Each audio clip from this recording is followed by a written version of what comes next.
শব্দ করে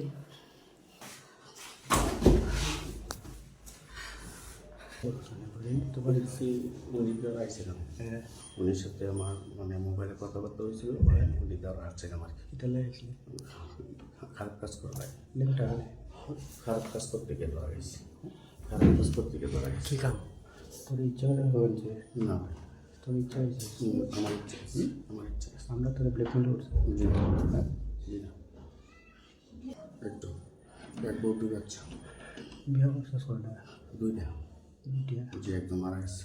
বুঝছি আপনার সাথে একটু কথা বলবো, আপনি ফ্রি হয়ে আমার ফোন দেন। আমি আচ্ছা ঠিক আছে, আমি আর ফোন দেয় নাই। 2 দিন পরে আমার আবার ফোন দিয়েছে। ফোন দেওয়ার পরে বলতেছে ভাইয়া আপনার লগে কিছু কথা ছিল, আপনি সুনামগঞ্জ কবে আসবেন?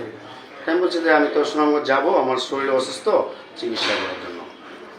পরে বলতেছে ঠিক আছে আসেন। রাত্রে আবার আমার সাথে আমার ফোন দিয়েছে যে কোন দিনে আসতেছেন। আমি বলতেছি যে বুধবারে, তো কালকে তো বুধবার, আমি বুধবারে আসবো। আচ্ছা ঠিক আছে আসেন।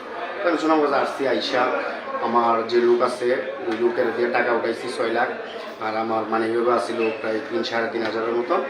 ওইগুলো আমার সাথে মানে টাকাটাও আমার দিছে, সবগুলো আমার দিছে। দেওয়ার পরে আমার বাইকটা আমি মেকারে করে রাইখা আমি সামনে যাইতেই মহিলাটা আমার বলতেছে আপনি গাড়িতে উঠেন, একটু সামনে যাবো। তখন আমার এইখান থেকে নিয়ে যায়, নিয়ে আমার এই কিছুক্ষণ পরে আমি যখন মানে চোখ মেলছি, মেলে দেখে আমি একটা বেডের উপর শোয়াই, আমার হাত বাঁধা মুখ বাঁধা, আমার পুরো কাপড় চোপড় খোলা। ও সরল বিশ্বাসে যেখানে যাওয়ার কথা বলে সেখানে যায়। ওখানে যাওয়ার পরে একটা রুমে ঢোকে, রুমটা অন্ধকার। তখন ও বলে আমি কোথায় আসছে। তখন ওর ভিতর থেকে একটা মেয়ে বেরিয়ে আসে, মেয়ে বেরিয়ে আসে তাকে মারধর করে তার পুরো পোশাকটা খুলে নেয়। এবং এই যে খোলা এবং মারের দৃশ্য, এই যে কর্মচারী আছে সরকারি কর্মচারী, সে নিজের মোবাইল দিয়ে এগুলো ভিডিও করে।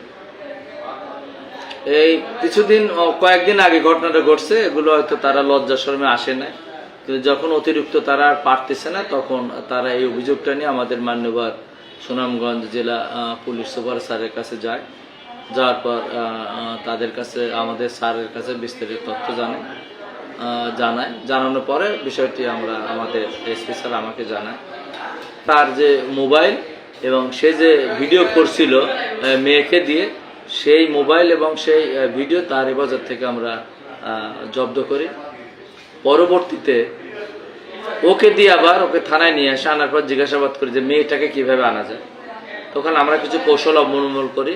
কৌশলে ওকে দিয়ে আবার আমরা মেয়েটাকে ফোন দেওয়া হয় যে আর একটা মুরগি ধরছি, বা মুরগি না মোরগ ধরছি, আপনারা আসে, তুমি আসো, আবার ব্যবস্থা আগের মতো।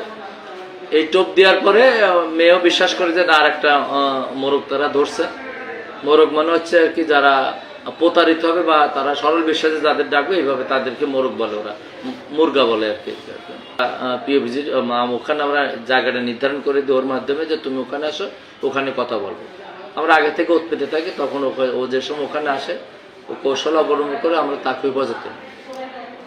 তাকে হেফাজতে নেওয়ার পর তখন দুইজনকে সামনাসামনি আমরা করি।